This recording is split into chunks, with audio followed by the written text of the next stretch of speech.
differentiation of parametric equations, example 1, you've been told to evaluate dy over dx at theta is equals to pi over 6 for the hyperbola whose parametric equations are x is equals to 3 sec theta and y is equals to 6 tan theta. Now to evaluate this part, to evaluate dy over dx, you can see x is a function of theta, isn't it? Meaning if x is a function of theta, you can differentiate x with respect to theta, isn't it? So that when you differentiate x with respect to theta, you get 3 is a constant. If you differentiate sec theta, what do we get? If you differentiate sec, you get sec tan. That is standard, isn't it?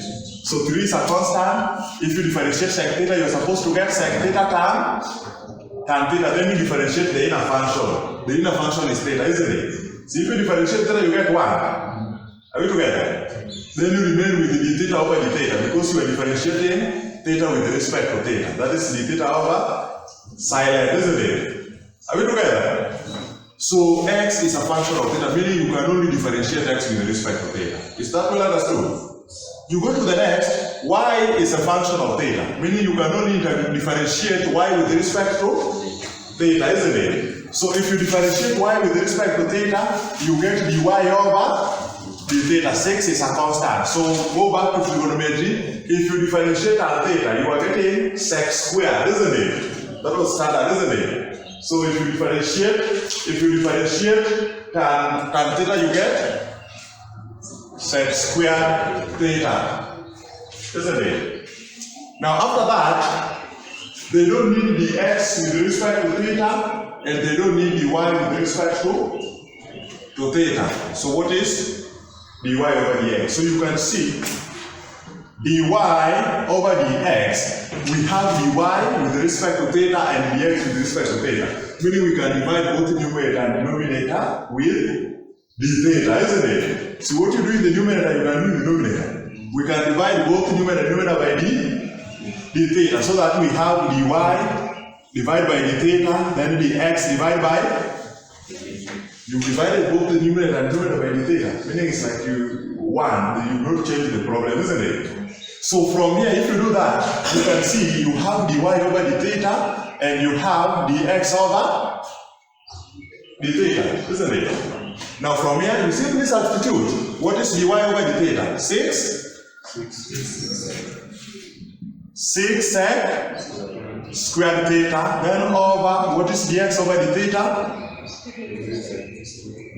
3 sec theta tan theta, isn't it?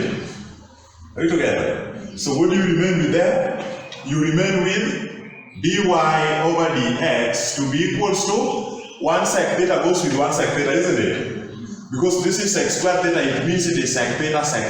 So 1 sec theta cancels with that. You remain with 6 sec theta over 3 tan theta, isn't it? Are you together?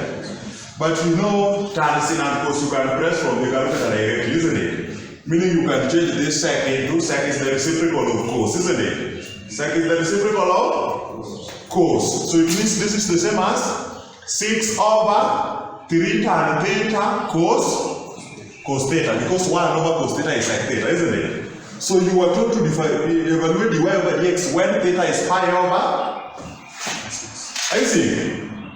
Pi over 6. Now you come here and you say, what is dy over dx at a point when theta is pi over 6? And you know very well that pi over 6 is how many degrees? Pi is 180 divided by pi over 6 radians is, that is 180 degrees divided by 6, isn't it? See, that is 30 degrees, isn't it? See, it means where there is theta, you put 30 degrees, isn't it? Are we together? You put 30 degrees. Remember, of course, 3 goes here, 1 here, you mean with the 2. It's like you have 2 over tan theta cos theta. So if you want dy over dx, this is dy over dx is this, isn't it? Now what is dy over dx where theta is pi over 6, where theta is 30 degrees, isn't it? So you go to the calculator, 2 over tan 30 cos 30. What do you get? 2 in the numerator, in the denominator you put cos 30, in the denominator we have cos 30 by tan 30, isn't it? You have? What do you get? 4. So the answer is, are we together? The answer is 4. You are asking 2. This is 3 divided by 6 divided by 3. So this is going here 1 here, you make it 2. Are we together? So you find the derivative of y with respect to x at a point when theta is pi over 6. That derivative is equivalent to 4. So that is how to differentiate parametric equations. Are we together there? Good.